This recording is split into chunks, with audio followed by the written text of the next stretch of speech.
Hello everyone. अगर आप थोड़ा सा भी न्यूज़ से अपडेट रहते हैं या पॉलिटिकली अवेयर रहते हैं तो पिछले 8-10 दिनों से एक नाम पूरे देश में डिबेट का टॉपिक बना हुआ है, नुपुर शर्मा। आखिर कौन है नुपुर शर्मा और क्या है ये पूरा मामला? हर कोई इस मैटर पर अपनी अपनी साइड रख रहा है, हर कोई अपना ओपिनियन रख रहा है। ये सही है, वो सही है, ये गलत है, वो गलत है। लेकिन हम इस वीडियो में एक न्यूट्रल पर्सपेक्टिव से डिटेल में जाएंगे इस पूरे मैटर की। आखिर हुआ क्या है? पहली बात करते हैं नुपुर शर्मा की। पेशे से वकील नुपुर शर्मा भारतीय जनता पार्टी यानी बीजेपी की एक लीडर और स्पोक्स पर्सन है। बीजेपी में नुपुर शर्मा का कद ज्यादा बड़ा नहीं था। नुपुर शर्मा तब चर्चा में आई थी जब उन्होंने इस साल 2015 में बीजेपी की टिकट पर आप पार्टी के फाउंडर अरविंद केजरीवाल के खिलाफ इलेक्शन लड़ा था। हालांकि वो इलेक्शन जीत नहीं पाई थी, पर अपने बातचीत की शैली और आक्रामक रवैये की वजह से चर्चा में आ गई थी। और फिर कुछ समय से वो अलग अलग प्राइवेट न्यूज चैनल्स की डिबेट प्रोग्राम्स में भी as a BJP spokesperson अपनी बात रखती थी। अब जानते हैं इस कंट्रोवर्शियल मैटर के। इस पूरी कंट्रोवर्सी की शुरुआत times now TV news channel पर ज्ञानव्यापी मंदिर मस्जिद पे चल रही एक डिबेट के दौरान हुई। दरअसल पिछले कुछ दिनों से देश के सभी न्यूज चैनल्स पर हीटेड डिबेट देखने को मिल रही थी इस टॉपिक पर। वैसे main stream TV news channels पर हमेशा हीटेड डिबेट ही चलती है, तो उस दिन डिबेट का टॉपिक था कि ज्ञानव्यापी मंदिर है या मस्जिद। इस वीडियो में हम ये डिस्कस नहीं करेंगे, ये काम कोर्ट का है। पर हिंदू पक्ष के लोगों ने क्लेम किया है ज्ञानव्यापी संस्कृत नेम है और वहाँ जो एक शेप की आकृति दिख रही है वो शिवलिंग है। वहाँ मंदिर हुआ करता था जिसे तोड़ के मस्जिद बनाया गया।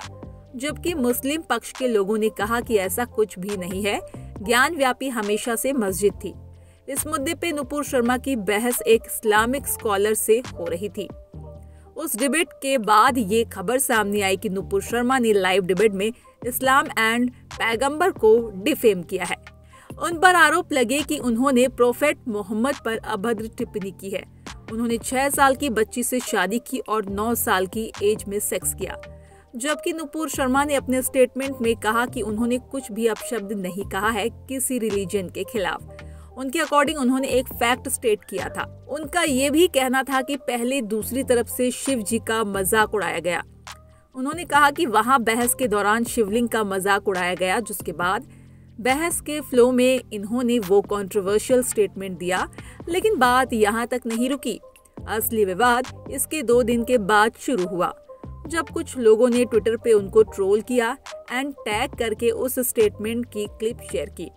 उसके बाद वो स्टेटमेंट वायरल हो गया, सबकी नोटिस में आया। फिर अलग अलग जगह से नुपुर शर्मा के खिलाफ प्रोटेस्ट हुए। कानपुर और देश के कुछ अन्य जगहों पर हिंसा भड़क गई, पत्थरबाजी हुई, जिसके बाद पुलिस को एक्शन लेना पड़ा। नुपुर शर्मा का कहना था कि उन्हें डेथ थ्रेट्स भी आ रही हैं। ट्विटर का एक सेक्शन नुपुर के सपोर्ट में आया कि उन्होंने एक कड़वा सच बोला है, हम उनके साथ हैं। लोग 2 हिस्सों में बटे हुए थे।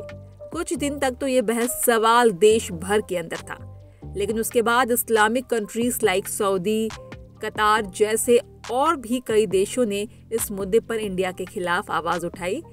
इंडियन गवर्नमेंट पे भी प्रेशर आया। इस प्रेशर के बाद एक तरफ बीजेपी पार्टी ने नुपुर शर्मा को पार्टी से सस्पेंड कर दिया। इसके बाद भी लोग 2 सेक्शन में बढ़ गए। कुछ लोग इस सस्पेंड करने की कार्रवाई को गलत बताकर बीजेपी से नाराज दिखे। वहीं कुछ लोग सड़कों पर नुपुर शर्मा को और कड़ी सजा देने की मांग कर रहे थे। इसके बाद अगले 1 वीक में मामला बढ़ता ही दिखा। एक तरफ फॉरेन इस्लामिक देश भारत के खिलाफ स्टैंड ले रहे थे, तो वहीं देश भर में मुस्लिम पक्ष के लोग नुपुर शर्मा के खिलाफ केस रजिस्टर कर रहे थे। अलकायदा और तालिबान जैसे टेररिस्ट ऑर्गेनाइजेशंस ने भी भारत को देख लेने की धमकी दी। अब ये मैटर ग्लोबली चला गया है। एक तबके के लोग नुपुर शर्मा के स्टेटमेंट के खिलाफ है तो दूसरे सपोर्ट में हैं। पिछले 1 वीक में नुपुर शर्मा ग्लोबल टॉपिक बन गई हैं। अब देखना होगा कि ये मुद्दा कहां जाके खत्म होता है और क्या रुख लेता है। दोस्तों, आपका क्या ओपिनियन है इस पूरे मैटर में, हमें कमेंट्स में जरूर बताएं। और ब्लेसमी लॉ के बारे में इंफॉर्मेटिव वीडियो चाहिए तो कमेंट्स में बताएं। वीडियो को लाइक एंड शेयर कीजिए। मिलते हैं नेक्स्ट वीडियो में नए टॉपिक के साथ। Thank you, bye bye.